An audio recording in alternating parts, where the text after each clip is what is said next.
Walked in the place, sat by the bar, all the drinks on me, don't go too far, sitting by the bartender, asked her.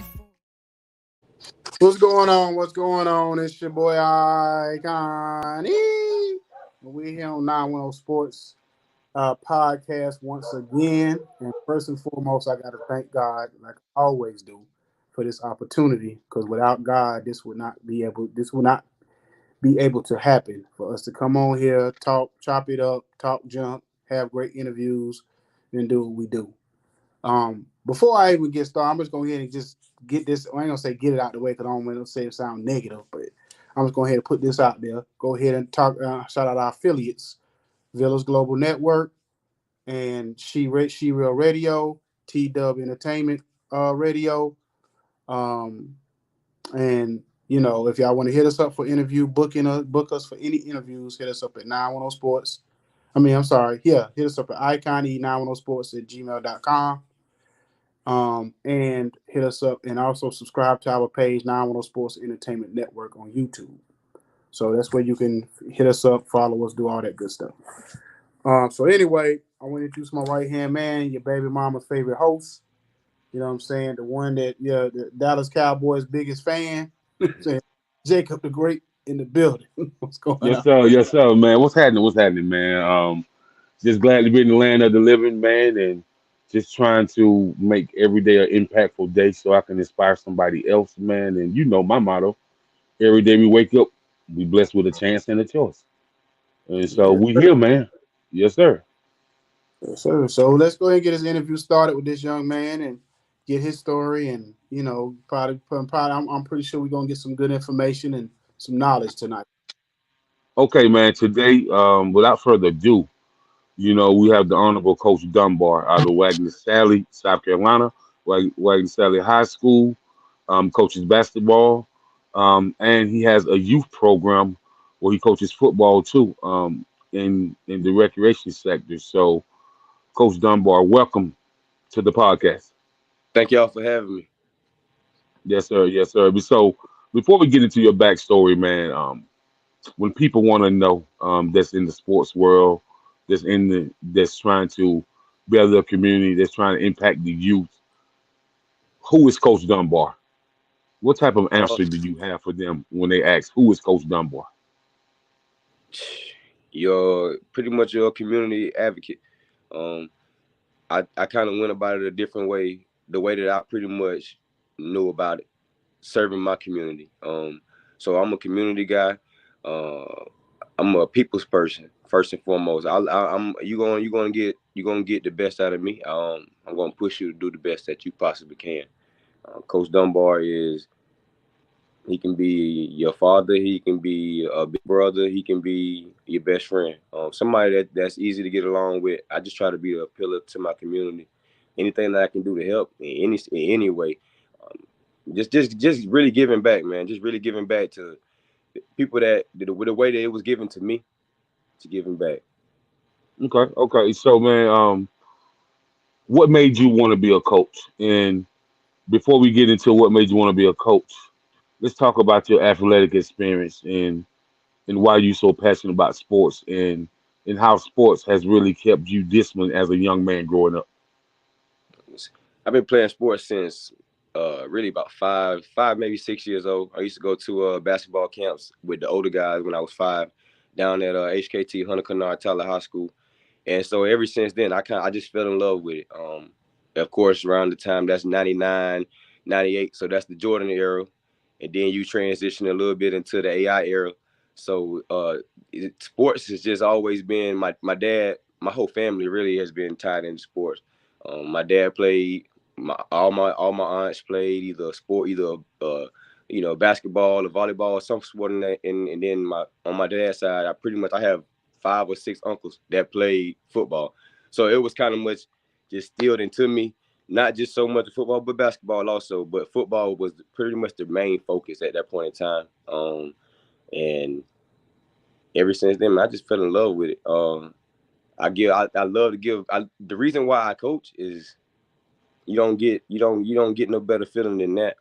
Seeing guys that transition from not pretty much knowing what they're doing to falling in love with a game that's just like you see that with your own two eyes, man. That's the blessing in itself. Um, Money can't buy that. Like it's like I've been doing this in the community for almost 10 years, and I don't look for cash. Cash isn't the one thing that's on my mind. My payday is when like earlier today, I have a guy that played on my 10U team maybe 10 years ago, 8, 10 years ago, and he's playing defensive end in South Carolina. That's my pride. That's my payday. Seeing him reach his full potential and being able to play on Saturdays. I played football at the prep JUCO level. Went to high school with Wagener Salley. Graduated 2012. Um, I felt like I was good enough to play at the next level. Always did. I always kind of push myself a little bit, not to knock any of my former teammates or my former classmates, but I just felt like I always kind of pushed myself a little bit harder. I always was doing the extra. I always would go home and not just physically work on things, but mentally work on things. And I think that kind of prepared me to really want to be a coach. I always kind of been like that coach on the field or on the court, as my other my teammates would say. So as it transitioned, I just kind of, and I always been like a leader. I never been a follower. My mom and dad always preached to me to be a leader. A leader is somebody that's always at the front, somebody that want to be like you. You want others to be like you. You don't want to be like others. And so with that, that's kind of where that coaching came from. Just being able to lead when I seen I could lead my peers, and that's kind of the hardest thing that at that age to do is lead peers. And once I seen I was kind of able to lead and guide my peers, and seeing how we transitioned from winning 2 basketball games one year to winning almost 20 the next year, and knowing that the work that we put in that came from me being a leader, me being having that leadership in me instilling, and then like I understand that I don't have to score 20 points. That's kind of where all that came from. And ever since then, man, since 5, 6 years old, since 1999, 1998, I fell in love with both games, football, basketball, really any sport that you can put a ball to in somebody's hands or whatever the case may be. I feel like sports is just that outlet. You can reach out, man. So many, like right now, I'm able to network with you guys just simply because of, sports. God was able to put that in play today. And that's something that, if it wasn't for sports, I wouldn't be able to do this today. So I'm thankful for that. I'm thankful for you guys as well. All right, great. So you've been coaching since you was 18. I From have. the mindset of an 18-year-old, mentally and emotionally, man. What prepared you to coach at 18 years old? When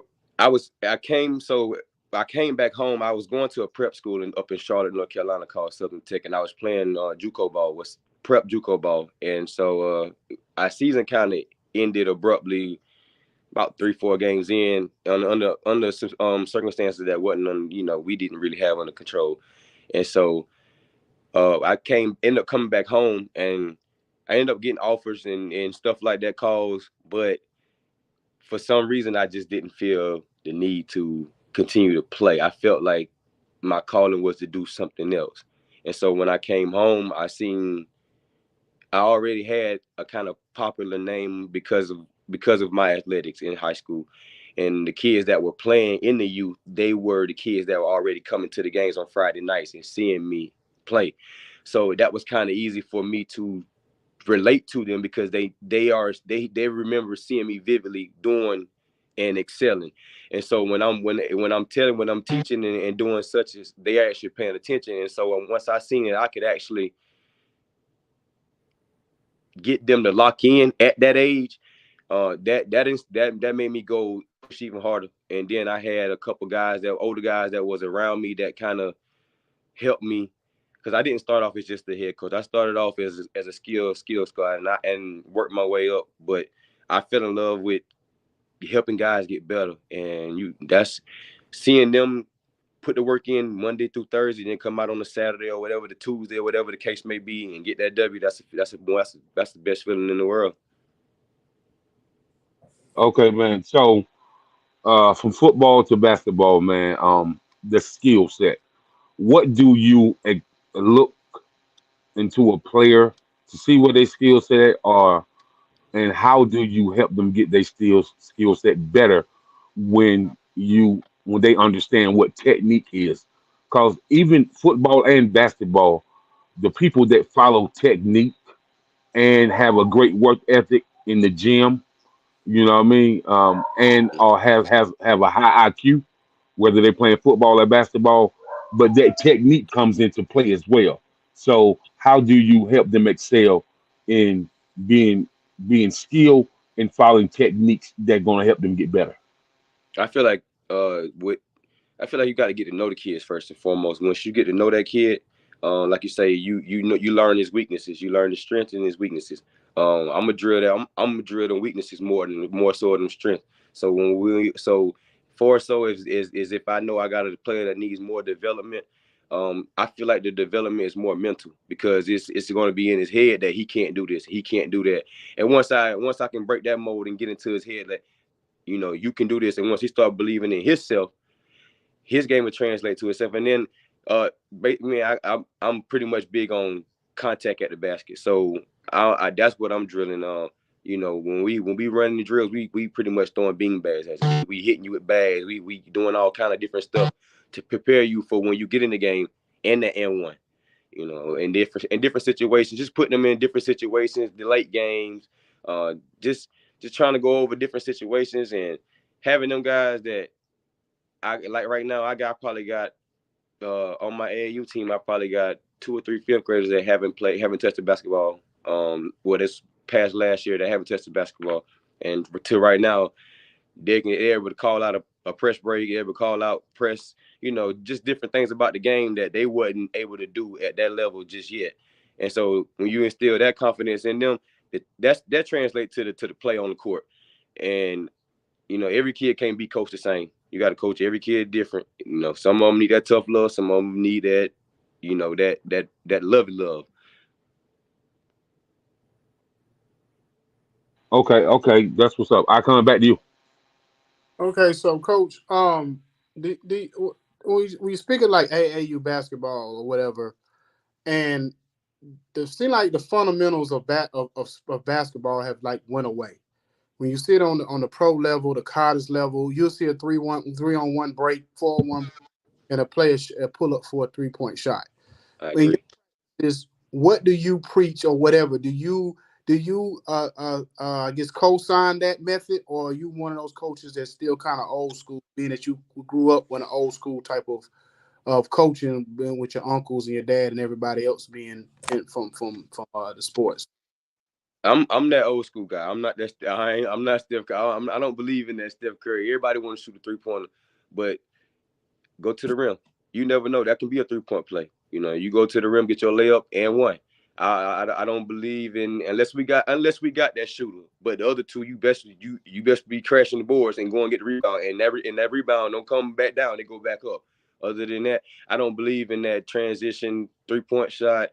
No, I tried it with AAU with a couple guys that can shoot the basketball, and it didn't go so well. Versus just running in transition, running your lanes, filling your lanes, finishing at the basket, and then that's going to eventually create your three play, your three play.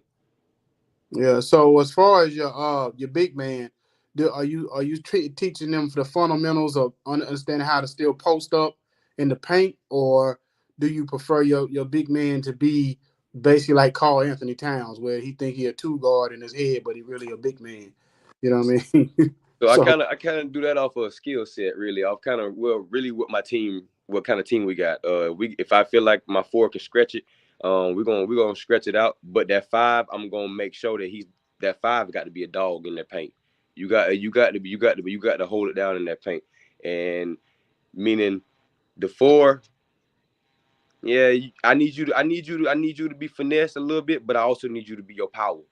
And so with that, just kind of so I'm kind of running. I ain't gonna lie. I kind of like that stretch. That 4 out offense a little bit, and it kind of opened the lanes up for a little free flow, especially with the teams that I've had in the past, where we kind of running and gunning. I don't really too much like to set up in the offense, half court offense. I'm trapping. And when we trapping, we trying to create easy points off off turnovers straight off the defense.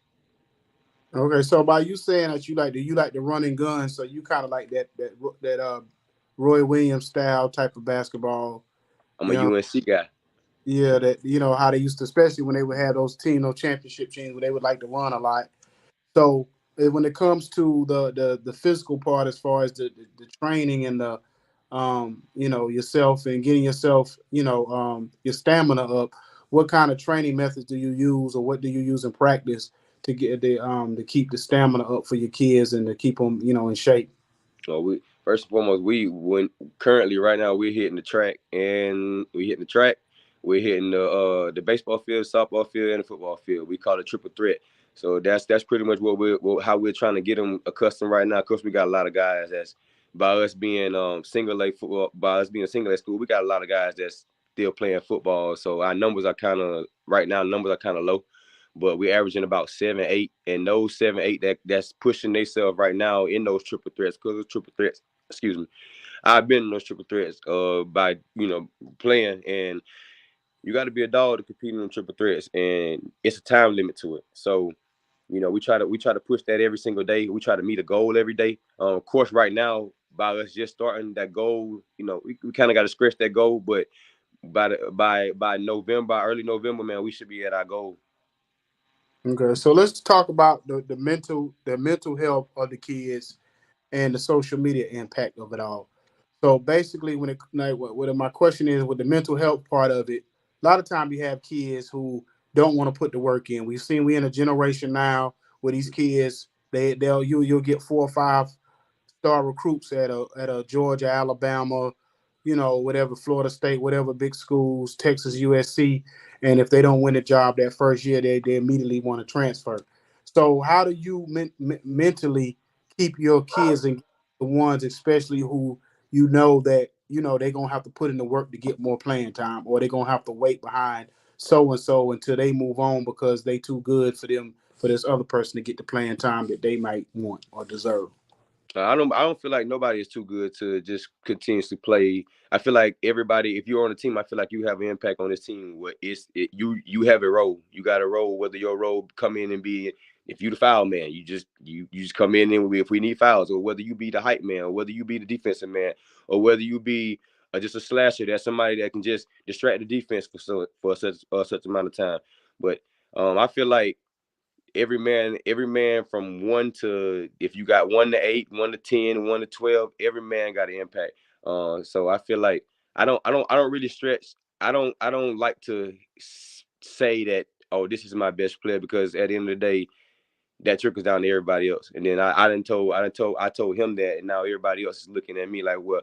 So I try to instill that everybody is the best player. If everybody can believe that they're the best player, I'm gonna get the best out of you, and I'm gonna get the best out of the next man next to you. So when you come in the game, there's no lack off from such and such coming out.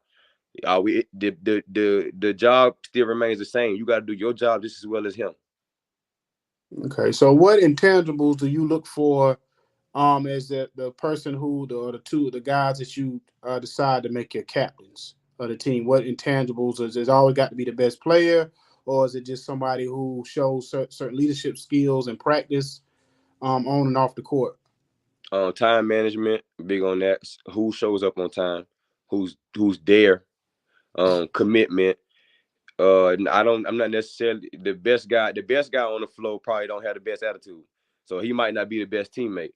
I want the best teammate. I want the guy that can get his best, that can get the best out of everybody else. Not the guy that's so much big on him.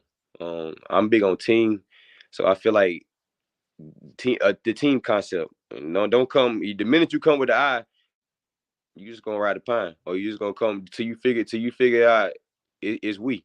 It ain't no I, it's we. I done lost the ball, like you say, the ball gonna bounce with you or without you. So you got to figure it out yourself. But I'm looking for somebody that's smart, somebody that's pretty much like I said, a leader. I've always been a leader. I'm looking for somebody who's not afraid to voice their opinions. No matter what, no matter how your teammate may feel. If you feel like that's right and you know that's right in your heart, speak up and speak on how you feel. And if it's right, then your team should back you up and feel the same way. Okay, so before I throw it back to Jacob, one last question before I shoot it back to Jacob. When it comes to the kids and off the court, when it comes to their home life and the personal stuff that they may go through, because a lot of these kids come from all kind of different environments, from abuse, to the mom or the dad might not be in the home, to somebody parent might be on drugs, or they just not getting the attention they deserve, whatever it may be that may cause them to slip in academics, behavior issues, whatever the case may be. Do you feel like that your kids come to you when they should, as much as they should, as far as getting the guidance and that they need from you, or letting you know when they have things going on in their life that may affect them, affect the team? I do. Simply because this group that I have with my team that I have, this is kind of the guys that seen me at one of my best, and then they have also seen me at one of my lows. So they know if it makes sense, they know me, and so they feel like they can come to me because I'm relatable. So if whether that being, if you want to talk about such stuff at home, or whether you want to talk about, hey, I got such and such that's steady trying to pressure me into doing this, and I feel like I can sit down and have that conversation with any one of my team, any one of my players, and any one of my coaches, and we all can come and with no judgment, and we can give you guidance. That's the most important thing. If you feel like you can come to me with guidance, man, I that just opened my heart up, because now I'm open. Now I'm open and you're open, and that just made our our team better. That just made our bond better. That just made everything that needs to be better will be better. Like, that translate onto the floor as well. That when somebody's comfortable, and they'll run through a wall for you. And I know that from experience. I had coaches that I would literally run through a wall for right now, just because of the way they made me feel. I still live this day by a lot of the stuff that I learned when I was playing rec football and rec basketball. Okay, appreciate that. So go ahead. Shout out to Kimmy for Village Global Network and everybody else watching. And shout out to Steve. I see you, see you, big dog. Go ahead, Jacob. So man, you you definitely are those that old school coach that we always want our kids to have these days. So what's interesting to me is the rec football program that you have, the 10U and stuff like that, man. So can you talk more in depth on about how they broke it down, like the 10U, the 8U, the 12U, instead of like back in the day, we just had recreation. They didn't really break it down. And now the football programs are traveling a whole lot more, going from city to city. So how did that come about? And do you think that's more impactful than the way we grew up and played? Uh, it came about by simply just trying to trying to level the playing field out. You got guys that's like the 8U is you got 6, 7, and 8, and that kind of varies in the same kind of weight class. With 9 to 10, you kind of that's fourth and fifth grade, so you kind of get they're a little bit more bigger and a little bit more advanced. And then once you transition to 12U, you basically at the middle school level. So the speed of the game changes. It gets a lot faster. The hits start to get a little bit harder, and so with that, you just gotta, and kind of the kids that they body types are kind of, it's they kind of started to let you know we had to kind of like move away from that, because I was kind of in that range too. We just called it Pee Wee Bantams and such and such. I think it was Pee Wee Bantams and midgets, I believe. But now it's just 8U, 10U, and 12U. And with the travel, I feel like the travel that's the best thing, that because we've been doing that for basketball for so long, and that's been helping so many kids, so many people out. Like, you just think back to like LeBron and all them who started on the circuit, and now you got the AAU football circuit with the two, with traveling. Like, now we got a director in our county who's scouting for the All American Bowl in Dallas, Texas. So it's starting to open up doors, not just in the Southeast, not just in the South, but kind of in the Midwest and the West, to where we can start getting these players to like not just be recognized in just South Carolina, Florida, Georgia, Mississippi. You know, the best exposure is getting out there. You know, and I feel like the travel is we're pretty much going to go that route too. And shout out to my 10U team. My 10U team is actually we're 8-0. We've actually outscored our opponents 180 to 18 through 8 games. So right now we're pretty much on the roll right now. Oh wow. You said 108 to 18. Yeah, 108, Oh, 180 to 18. 180 to 18. Yeah. Wow. Oh my. Ooh, that's real impressive, man. So now I'm a big boy. The guys in my family big boys. So I have a little cousin. He's about 9, Okay. but um, they was like his dad was like they was like, did you mind if he played with some 12-year-olds? Yeah. So he did a practice with them and he crushed them, and so some of the parents was like, well, he too big to be playing with them, and they was like, how old you think he is? They was like, he got to be 13, 14. They was like, he's 9 years old. And, and then they was like, so what happened? His dad said he been in training since he was 5. Hmm. You know what I mean? Yes, And sir. so, what do you tell parents that think that, or what do you tell the board of the recreation directors that see a 9-year-old crush 12-year-olds? Man, look, the boy, if he doing what he was supposed to do, 9 versus 12, ain't nothing we can speak on about that. Let the boy play. I mean, I'm big on, especially if they complaining about him playing in his division and he can go up and kill in that division. That's just shame on the 12U. You got your coaches on the 12U. You need to make adjustments and figure something out there. But nephew is a baller. Nephew definitely a baller now. Yeah, man, he big and he fast, man, and he can hoop. So Where he on play the for? recreation circuit, he's in Saluda. Okay, okay. Yeah. And so when he hoop, man, he kind of remind you of like Robert Tractor Trailer back in the day. You know what I mean? Yeah. So his dad been training him, man, and Yeah, he good. I told his dad, man, and his dad said, but I believe he loved that football. He said, but he Yeah. loved hitting that base. He loved hitting that baseball too, man. So he's a big, strong advocate of baseball. And I told his dad, I was like, our biggest problem is when we got to high school, we stopped playing baseball. But as I look at some of the athletes I played with on that baseball level, man, I'm thinking if we had us kept playing baseball, ain't no telling where we would have been, man. And Look, so this is what I my was question thinking to the you same thing. is why do parents allow their kids to stop playing baseball once they get to high school? I'm fighting that right now because my son, he is 4 going on 5 in March. And this is the second year playing T-ball and he love it. And see, I played T-ball 1 year and didn't really understand the game, but now, man, I can sit and watch baseball just as much as I can sit and watch football or basketball.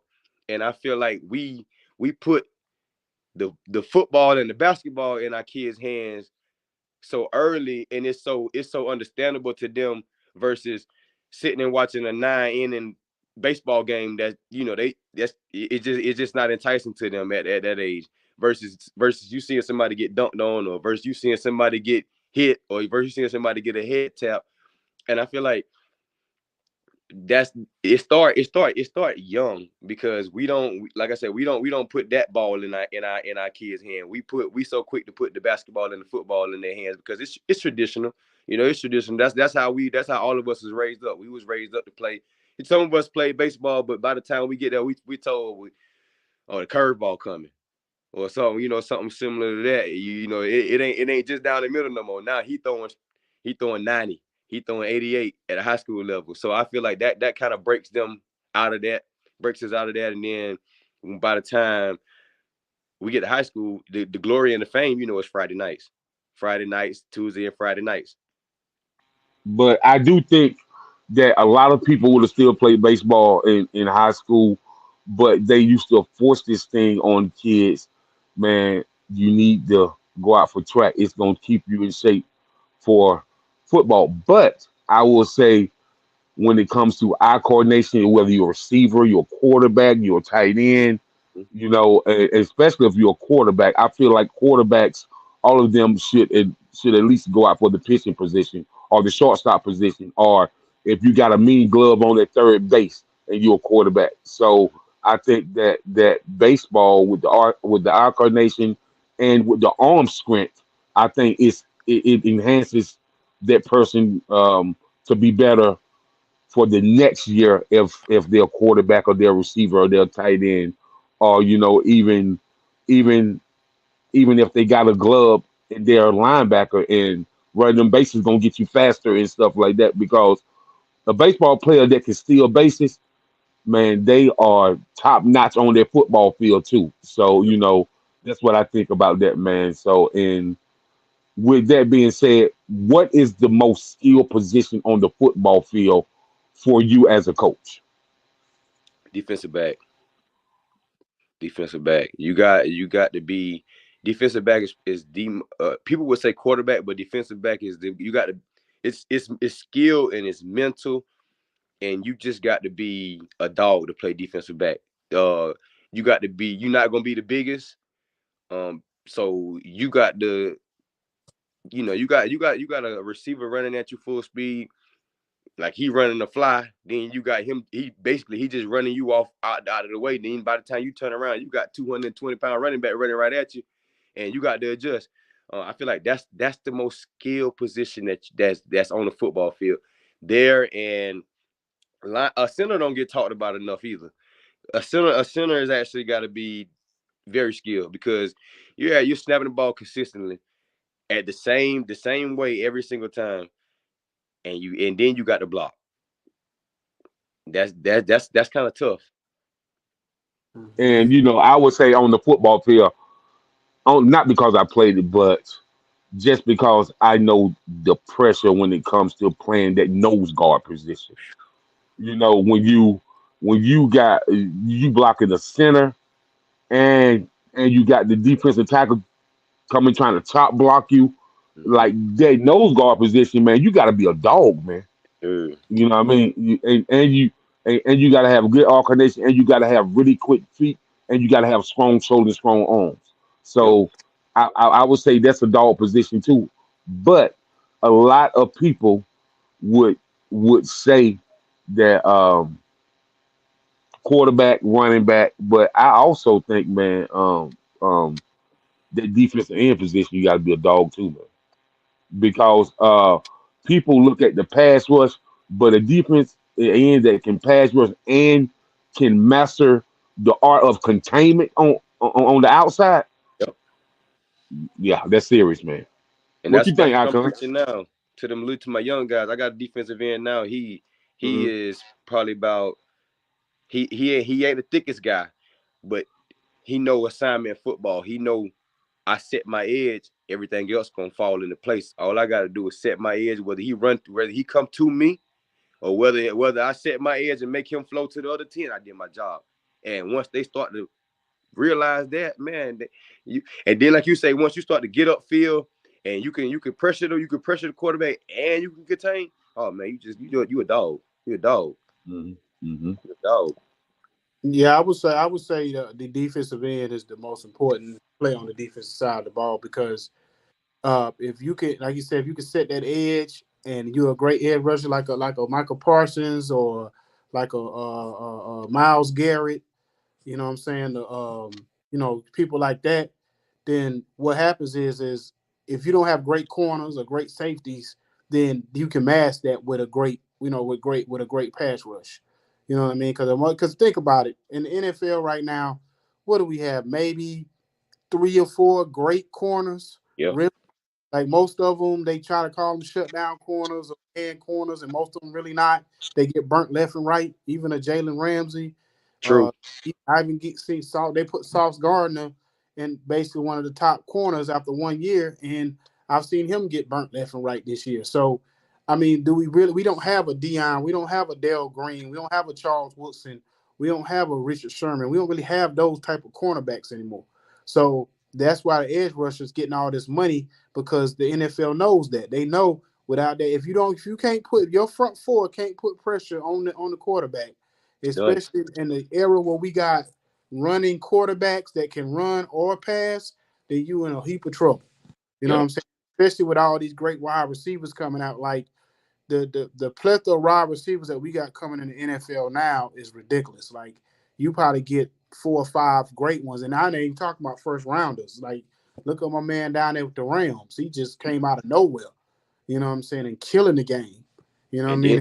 then them thicker ones that can play in the slot and can come back and play as a at a running back position too. So they're really trying to get away from the running back position as well, which I don't agree with at all because you still need a bruiser who can go and get you 3, 4, 5, wear defense down, then break for that 40, 50. You still need that. And that's what I was telling like Jacob. I was saying, like I was telling with Jacob, I said the problem with Dallas is not so much even the quarterback situation. It's more their defense is not built to beat the 49ers. I Yep. said the 49ers like to run the ball. I Yep. said look at the Cowboys, they got a bunch of speed people, but they don't have any beef. So Mm-hmm. they run the ball all day on Dallas. That's why the Eagles, that's why they have problems with like the Eagles and you know, and the 49ers. Like they could True. probably beat the Chiefs than they could those two teams because the Chiefs like to pass the ball a lot or whatever. They're not really running the ball, but with Pacheco back there, who knows? They probably couldn't even beat them no more. You know what I It's mean? all about matchups. Yeah. So at the end of the day, that's why Cincinnati will give somebody like the Chiefs trouble because True. Cincinnati like to run the ball a little bit more and they like to slow the game down. And Yep. they got a great quarterback that can win the game, you know what I'm saying, at the same time. So yeah, so that's a huge difference. So I wanted to ask you this question too. When it comes to AAU coaches, and I don't know if y'all ever have these type of discussions, but y'all ever thought that y'all should get opportunities to grow with your players? Because y'all with these players, a lot of these players since they like 4, 5, 6 years old, all the way through high school. And I don't see enough AAU coaches get opportunities as college coaches or you know, or even the NBA or whatever. You don't really hear those type of stories of college of AAU coaches, especially the ones that's real successful and winning championships. It's like once the kids get passed on to college, you don't hear about those coaches anymore until somebody doing a Hall of Fame speech. You know what Mm-hmm. I'm saying? That's That's true. you know what I'm saying. So do y'all ever have those type of discussions? Yeah, I feel like that's big, man, because you you want to be you want to grow with them. That's me. I ain't gonna lie. That's something that I've actually done with my team. Like except for I'm really kind of just really getting started in the circuit and thankful the circuit has blessed me to where I'm able to coach at the high school level. So and I'm gonna be that one. I'm gonna speak it into existence. I will be that one that starts at the circuit and eventually works my way to a college coach. I believe in manifesting, so I will speak that into existence, no matter if that's 20, 30, 20, 40, 30 years from now, whatever the case may be. But the circuit, man, I feel like you that's this is my third year going into the circuit, and this is my third year with the group that I have, and most of them are transitioning to ninth and 10th grade. And so this last year was my first year having a fourth and fifth grade team, and I plan on being on there every step of the way because I feel like what you teaching them. I'm not big on just being stingy with the teaching, but everybody every teaching ain't good teaching. What I might be teaching, you might be teaching different. You might be teaching otherwise. And so I like to kind of stay in that same frame where if I can keep them, I want to keep them. I want to grow with them. I want them to see that, because of the work that we put in, your game has progressed to this level. So and that's a blessing to me to see like, see the kid from who couldn't even who couldn't even dribble the basketball to now he up under the basket making reverse layups and all kind of stuff, man. That's really when you ask that question.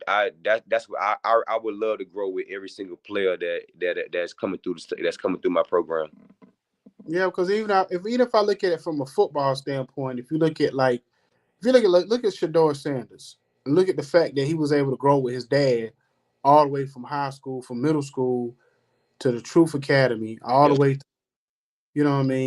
college, and both programs at Jackson State and now at Colorado, and the progression that he's made, him and Shiloh. And my thing is that if more coaches were able to like grow, especially with a quarterback or even players now, because the players now are different. Like mentally, they can't take but so much, and True. really be more aware of how you speak to these kids more than you could. Like back in the day, you know how it was. We grew up, a coach could cuss us out, call us everything but a child of God, and we just went home like it wasn't nothing. You know what I Yep. mean? Whatever. And even if you told your mom and your dad, they'd be like, "Boy, you better toughen up." You know. That's true. Nowadays, you look at. I don't know if you meant like the incident. If you've seen the incident a few years back with Tom Izzo during the tournament, when he grabbed the player or whatever after the timeout, and they made such a big deal about it. And I'm Coaching. just, what I mean? So I'm just like, I just feel like when you as a coach, you know that player, you know them inside and out. So Mm-hmm. you would have a more success because you got to think. Just look at Justin Fields. Justin Fields is going through hell in Chicago because they keep putting all these wrong coaches with this player who can't develop to who he can really be because they don't pick the right coaches to coach him. You know what I mean? If you took somebody like yourself, let's say you was coaching Justin Fields in football since he was in middle school or elementary all the way, then they'll be like, "Oh, we're gonna call Coach Dunbar," even if you just assistant coach or just the quarterback coach. You ain't got to be the head coach. Just bring somebody in. I think every program should bring at least one whatever coach come basketball, football, whatever it is. I think they should have one of those AAU coaches on their staff to deal with those kids that what I'm saying, that especially the Mouthful. one that's going to be the star of the team or whatever, to be able to say, I know exactly what he's looking for and what's going on with this kid. You know what I mean? That's a mouthful. What you just said, that's a mouthful. Uh, Speaking on that, man, that's if you it's like I was saying earlier, every kid can't be coached the same. And like you were saying, some like if you can get he might can't get that kid to lock in because you haven't been here. You haven't been here through the nitty gritty. So you haven't been here when he you basically you don't know him. He's just your player. You don't know him as a person. He's not your. He's just a player. He's just a number to you. When you get to know them as people and as man, like I said, every kid got a different story. Every kid got a different walking a different path, and you can't coach them the same way. If you coach them the same way, your team gonna be basic. You're not gonna be able to get the best out of him. Like you said, if it's so, I feel like it's important that every single community have at least one, at least one somebody who's been there that can. All right, he over there acting up, coach. You know why he acting up. Go down there and have a conversation with him. It's simple. A Mm-hmm. lot of communities don't do that. We and my community is really changing that narrative in our community because now we're speaking for myself.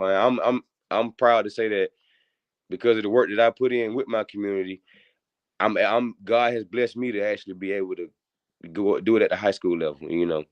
And with and by and timing is everything because I'm doing it at the high school level with the kids that seen me at my best and the kids that seen me when I was trying to figure it out.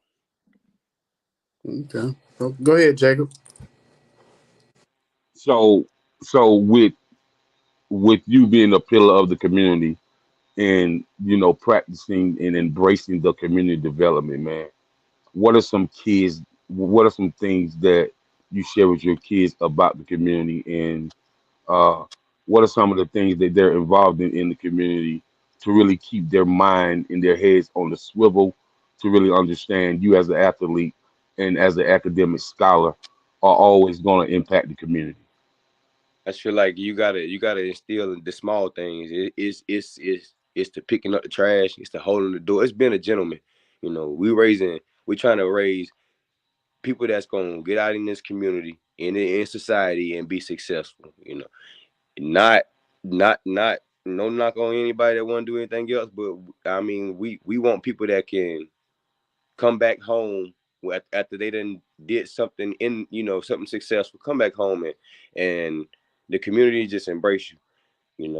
And our community, we've been so blessed because one thing about our community, we travel. Like if let's say we got to go to Saluda, let's say we got to go to Charleston, our kids feel that love because their parents are there. Their parents show them that they care about them, and that's one thing that I can actually say is supportive. They're very supportive. Everything that we do, everything that our organization does, we got a community behind us. We have our local towns, our local stores around. Everybody that's once they see kids successful, man, everybody fall on boards, and then that's kind of big. That's good, great for the town because the town is happy. The town comes to the game.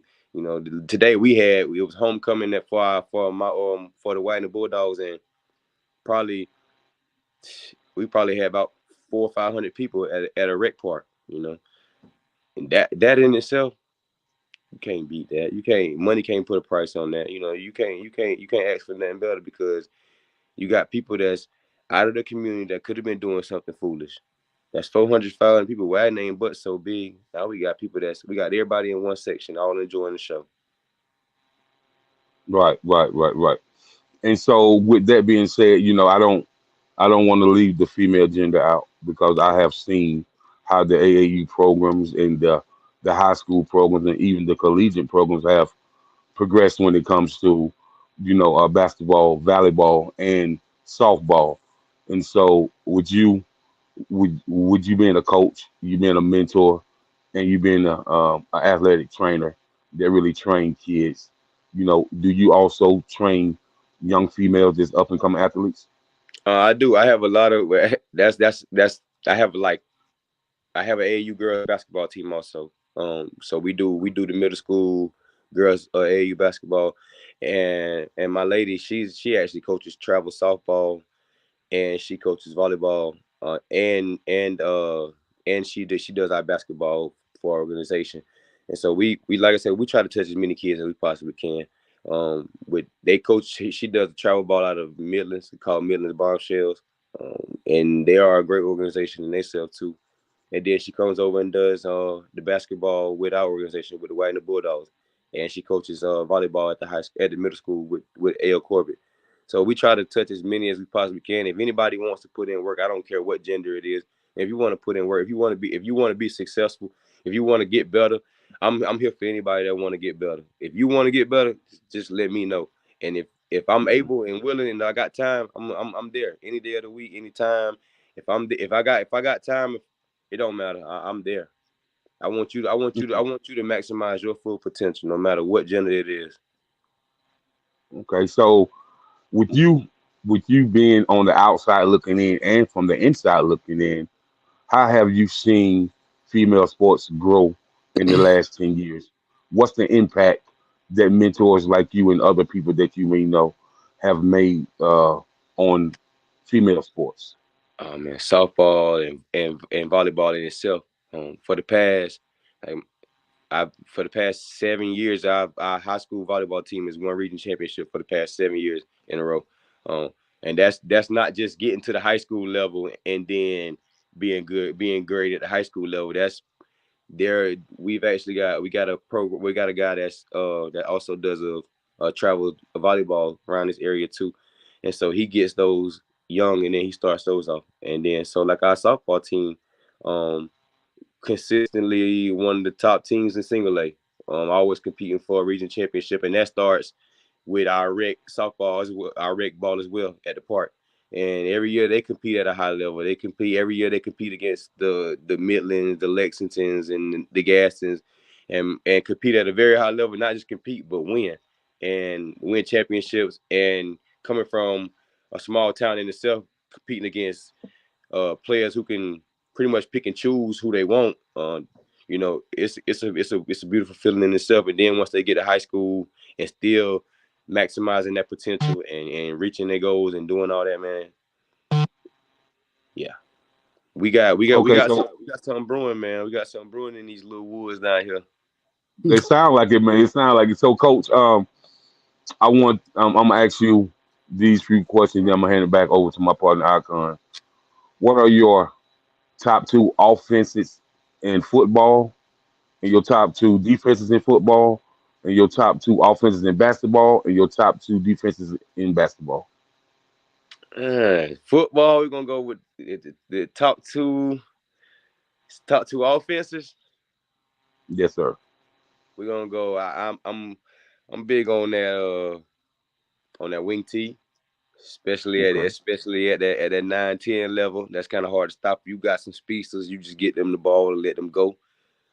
And with that, I feel like that's traditional. And so I also love the spread. That kind of gets them ready for the next level. Kind of gets them ready for the middle school level as well. And that spread is if you got a quarterback that's smart and when it comes to decision making, he know the I take this. I can't take this sack. I got to throw it out of bounds or something similar to that. I love the spread. Defense, I love that 4-3. I love the 4-3. Love that 4-3. And then I love that nickel package too. That nickel package where we can put as much speed out there, and as long as we got some ends that can contain, and I like that nickel simply for uh, somebody like who want to really spread it out kind of. So that nickel limit that. Basketball, man, I love that when we go offense. I'm a running gun, so I love I'm a forward kind of 4 out 1 in kind of guy, and then I'm a motion and kind of triangle when we got the bigs to run it. Triangle when we got the bigs to run it. We had a couple bigs last year that knew how to run it pretty good, so we ran triangle a good bit.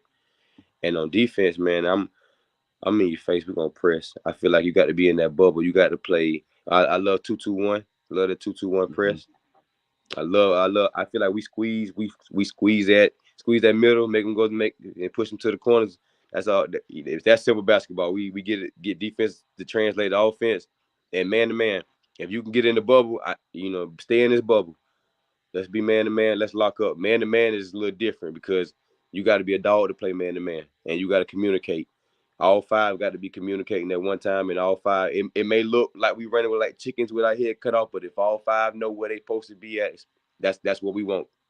Creative chaos. We want to create the chaos, make it look like we running with like chickens with our head cut off, but in our reality, everybody know where they supposed to be at, and everybody know what they supposed to do. Okay, so I hear a lot of college athletes and a lot of pro athletes say that the triangle offense is a very intellectual offense. It's a high basketball IQ offense. It is. And so, in your opinion, why do you think that collegiate athletes or professional athletes don't like the triangle offense? I feel like it's more. It's just traditional. It's more traditional, and the game that involves so much where it's just free flow. So where they don't, triangle. You pretty much you beating down and you beating them down in the inside. That's the two-man game. That's 2 points, 2 points, 2 points, foul and one. It's traditional now. So we done got so much. Steph Curry, the guy that everybody thinking they can pull from 60 and just because he can. So now the game done kind of switched to that, and now what? Not so much just the game, but players in itself too, because now players are faster, stronger, bigger than they were in the AI and in the Jordan era. So yeah, I feel like the game just evolved so much. Well, it kind of got away from the traditional. So, in an intellectual sense, when we talk about basketball IQ, why do you think that Jordan and Kobe advanced at the triangle offense so much better than anyone else? You got to command. For one, the one that's commanding the offense, you got to be the dog. Like you got to have that attitude where the offense wouldn't work for LeBron because LeBron is in he LeBron is more passive than aggressive, and I love LeBron. But you got to be a dog. The offense is made for you to be a dog at it. You got to be able to take poundings at the rim. You got to be able to, you can get that 15, that 12 to 15 footer and pull up. The offense it's more it's so traditional that it's you got to be Kobe, MJ, perfect too, because they mentality is pretty much the same. Get out my way and let me get it.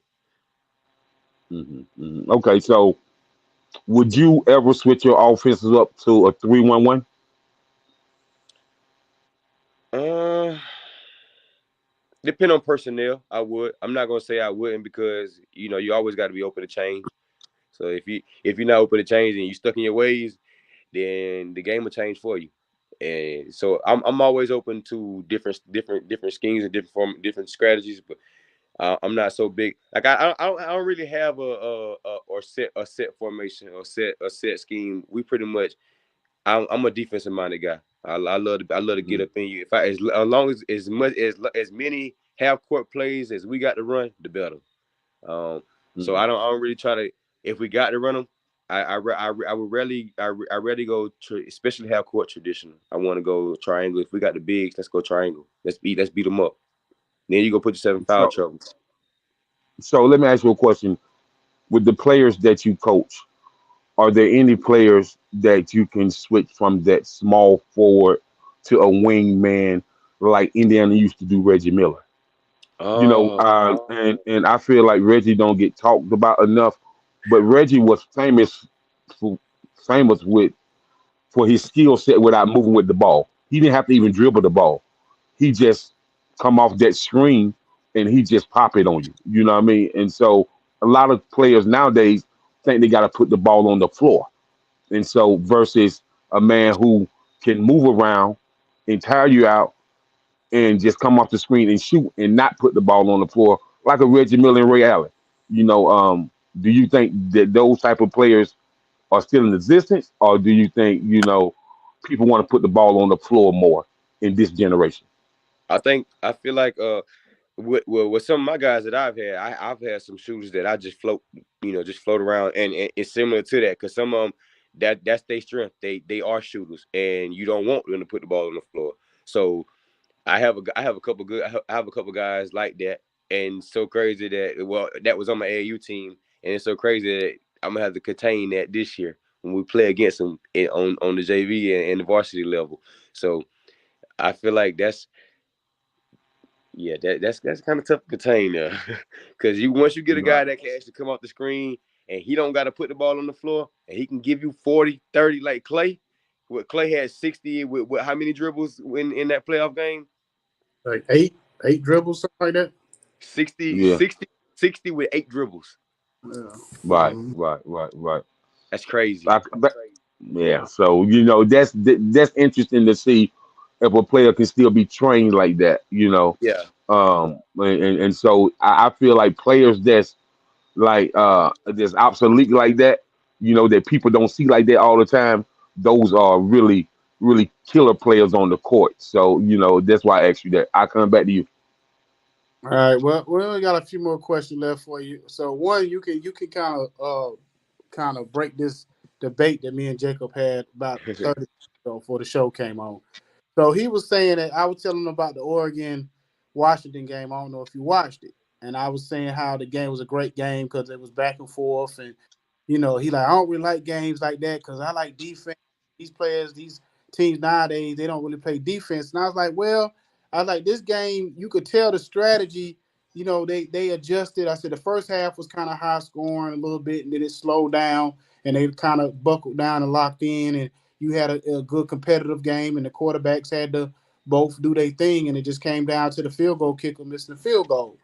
So, in your opinion, do you feel like there's no great defenses anymore, and it's just too much offense? Or what's your mindset on today's game versus back in the day? I'm an offensive minded guy, so I love the shootouts. I love to put the points up, but I also love some of them games where it's 6-0.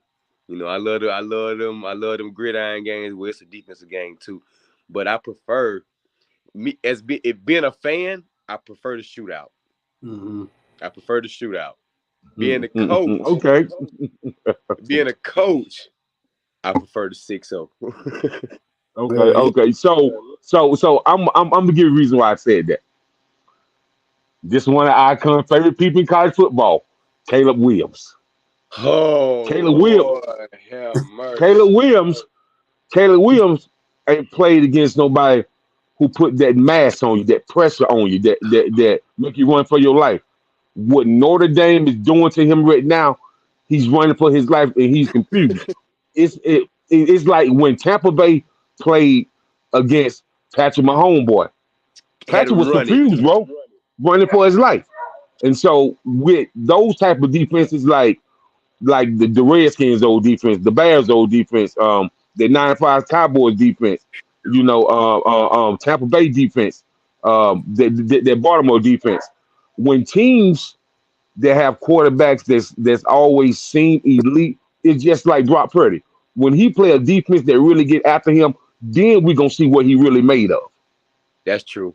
Well, That's true. but who do you believe in? Because I'm confused. You believe Now, in Justin Fields, but you don't like Caleb Williams. And Justin I Fields, didn't say no. I ain't saying like Caleb. I said that Caleb is a quarterback that's going to outscore you. But when he play a defense that can contain and where his defense got to step up, and when we he's on the USC field defense and, garbage. and that defense is getting after you, like I don't really think that coach was prepared for Notre Dame, man, because they do have a really, really good defense. They got good linebackers, they got good DN, and they front line get after the quarterback. Well. Let's look at it like this. Let's look at the history of who you're talking about. Lincoln Riley has never had a good defense ever in ever, Oklahoma, ever. So ever. he wasn't prepared for it. He's like a George Carl. He's like a Mike D'Antoni. They don't Oh, care about defense. They only care about one side of the ball, and that's the offensive side.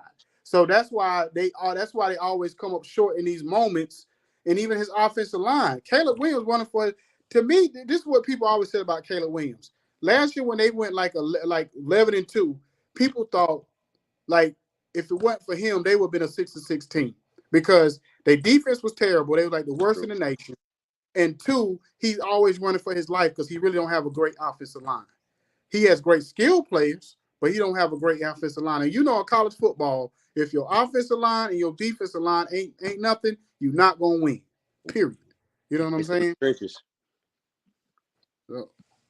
So, So speaking of that, we would say that Shador don't have a great offensive line oh At no, all. because that was just a not lot of terrible. time every game he's running for his life. You see the But game? But some, huh? I'm Yeah, last I seen night last night.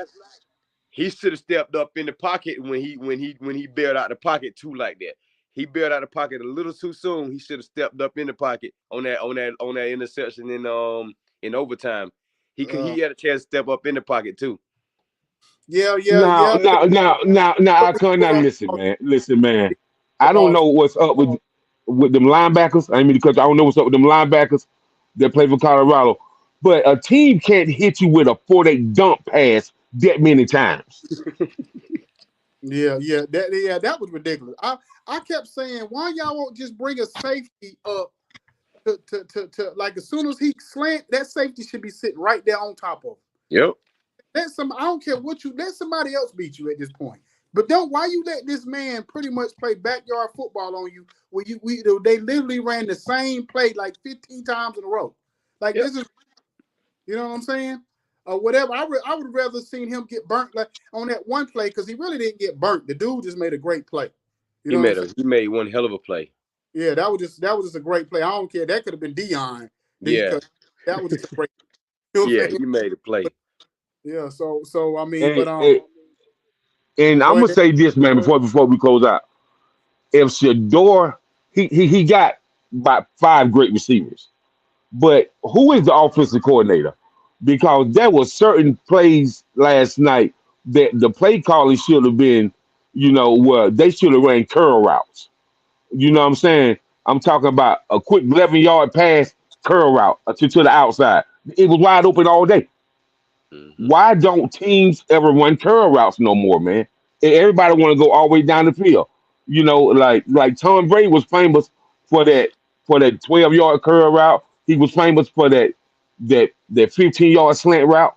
Like I don't know if people don't pay attention, man, but them slants and them curls keep you moving the ball. Mm-hmm.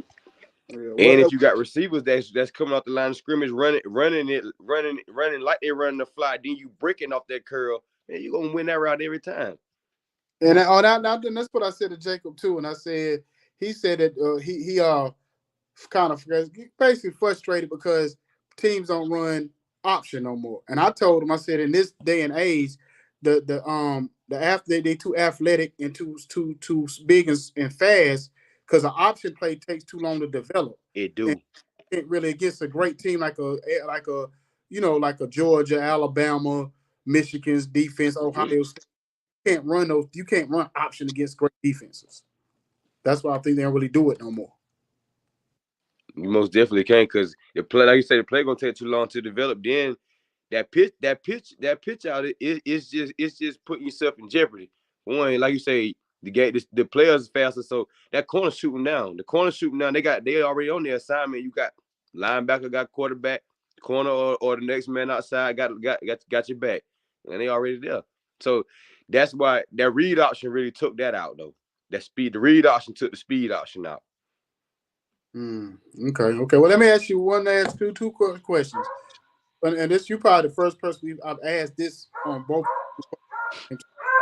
What's your Final Four playoff, college playoff, and what's your Final Four for the NFC, AFC right now? Is it right now for NFC, AFC championship game? Final four for football, college football. We gonna go. I hate it because my Tigers ain't in it, man. My feelings are hurt, but I'm gonna go. I hate it. I hate to even throw it off my tongue. Georgia. Okay. Oh,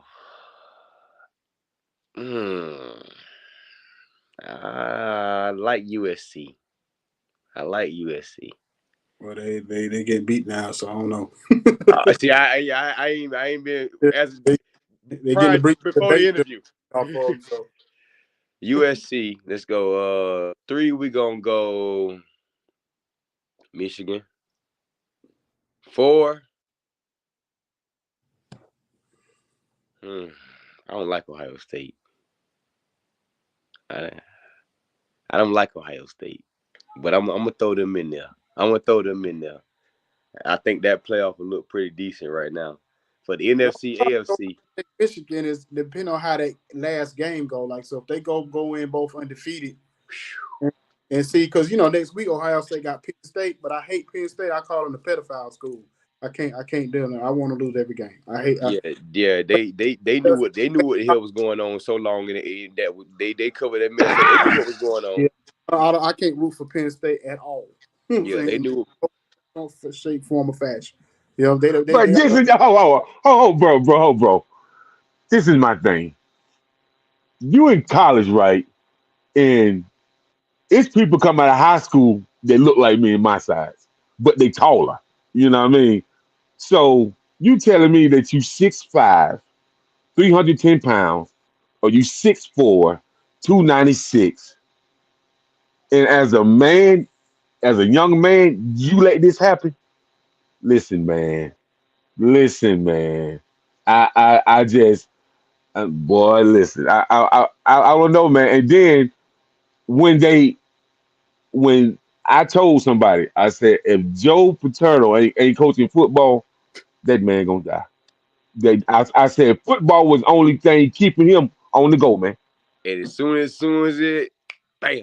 Yeah, because his wife said it. His wife said like 5 years prior, she began trying to get him retired. She said, if it's anything that motivate him to get out of the bed, because he was a sick man. A lot of people don't know he was a sick man, bro. You know what I mean? Congestion, heart failure, high blood pressure, all type of stuff. But football kept him motivated. You know what I mean? So that whole Penn State thing, man. Am I gonna Gonna say it ain't some athletes that came out of Penn State that's dog. Yeah, a lot of them people that came out of Penn State are Hall of Famers now. So it's I consider pedophile school. I ain't gonna call them all that, bro. Yeah, I, yeah, I yeah. ain't gonna call them all that, man. Pedophile State University. Got to do with the school itself, so I ain't gonna never root for Penn State ever again in life. They gonna always be pedophile school to me. So I want to lose every game. I don't care if they playing against doggone Fort Valley, Georgia State. I want them to lose every game. You know what I mean? But anyway, what's your final for NFL team? At AFC, let's go. You got to keep the Chiefs in there. Okay. Got to keep the Chiefs in there because I mean they too consistent. They there every year, so why not? Till they prove you they ain't, I'm keep them in there. What I say? Them and man, Buffalo just too inconsistent, man. Too inconsistent, man. Too Don't get inconsistent. Joe Yo, started. Don't get Joe started. listen, man. Hey, Listen, man. I got to intervene. Listen, man. I'm And gonna I give you a got to sit sleeper up in one the though. chair for this. Listen, man. Buffalo, nah, bro. I'm gonna Like give you the sleeper. everybody, everybody talk about Coach Dunbar. Everybody talk about Josh Allen. Man, the man got 74 turnovers in 5 years. Bro, that's almost 100 turnovers, bro. When you throw the Like, stats no, out like bro. that, my lord. You know what I mean? So, got Miami and the Chiefs myself right now. I'm gonna tell you my sleeper, Jacksonville. Yep, I'm with you. I agree. Jacksonville. But Jacksonville, still I fit a feel lot of like, problems for a lot of teams. man, they underestimating everybody that play them right now is underestimating them. And their division, their division is not solid. Yeah, So yeah. they get through there. Jacksonville probably the new the new Cincinnati. Yep. I agree. I agree with that. NFC, 49ers, Eagles. Ain't nothing else to talk about. I know I got a sleeper. Detroit is a sleeper. Detroit is a sleeper. You know what? Detroit, but I'm Dan Campbell. That's the coach that I root for because that's somebody that they could have been fired. I thought they were going to fire him, but they stuck with him and watched him actually, set his foundation, and now it's actually coming into fruition. Man, I love what Dan Campbell really doing over there. I would like to see them go out and get them like one more wide receiver. A stud. Yeah, like one more wide receiver because they asked St. Brown to do too much. If they were able to get Calvin Ridley before Jacksonville were, we Yeah. might be having a whole different conversation right now. Mm-hmm. But yeah, you never know all these sorry teams. You never know who might get traded by the deadline. So it may somebody gonna probably come off the board and maybe Where Claypool at? Huh? Where Claypool at? Did he get traded or what? What's his deal? Claypool just got picked up by I want to say was it Miami? Miami. It's Miami. It's Miami. yeah, it's Miami. It's Miami. Miami. Yes, sir. Ain't no more wide And man, receiver. hey, man, and we ain't midway through the season yet, but don't be surprised if Thomas Eugene Brady put on that Jets uniform. There you go. Anyway, Look, what else, bro? you ain't never lied about that one. We You not ain't about to never have lied. He see opportunity for another one. no. Anyway, man, where can they find you at, man? We ain't about to have no Tom Brady discussions on here. That joke, leave Freddie Krueger Jr. alone. Leave Jason Voorhees, Michael Myers, leave alone. Hey, let him stay dead for now. Yeah, let that Joker stay dead and go over. Let him go commentate like he doing. Yes, sir. Boy, people know they don't like that Brady. It's so funny to me because when I first told Icon that, he's like, "There you go, man. There you go." He was Man, I like, can't "Man, stand it for what he did I'm to not us. even entertaining this. Nope. You know, we about to speak this into fruition. Nope. I don't want it. I'm like Bubba Dub. Trash. Nope. Trash. Yep. Nope. Yeah. Yeah, man. So what can they find you hey, at, man? hey." But I'm gonna say this: don't be surprised if Jerry Jones slide Trey Lance to dead or slot. Jerry talking about Dak the quarterback. All right, Jerry ain't slick. He brought that boy there for a reason. that keep doing what he doing, he gonna get on. Hey, y'all can find me on Facebook, man. It's Driq Dunbar, DriqDunbar. Also on Instagram, same DriqDunbar, Driq Dunbar. Man, make sure you follow my Facebook page, my organization Facebook page, Wagener BullDawgs, man. Hit those likes on that page for me. It's pay attention and locked in, because I like I say, we won so far. We won 80 and we didn't put 180 and only gave her 18. So, and we looking for some smoke too, man. We're looking for some smoke too, 10U smoke. So if you know any 10Us in the state, we looking for some smoke. Okay. Well, brother, I appreciate having you on, man. It was great interview, man. And we wish you all the best. And if anywhere we can help out, man, just let us know. Yes, sir. Thank y'all for having me. All right, no Yes, sir. I doubt. definitely be in touch with you, man. Yes, sir. Y'all have a blessed All night. right. You too, man. All right. Peace. I walked in the place, sat by the bar, all the drinks on me, don't go too far, sitting by the bartender,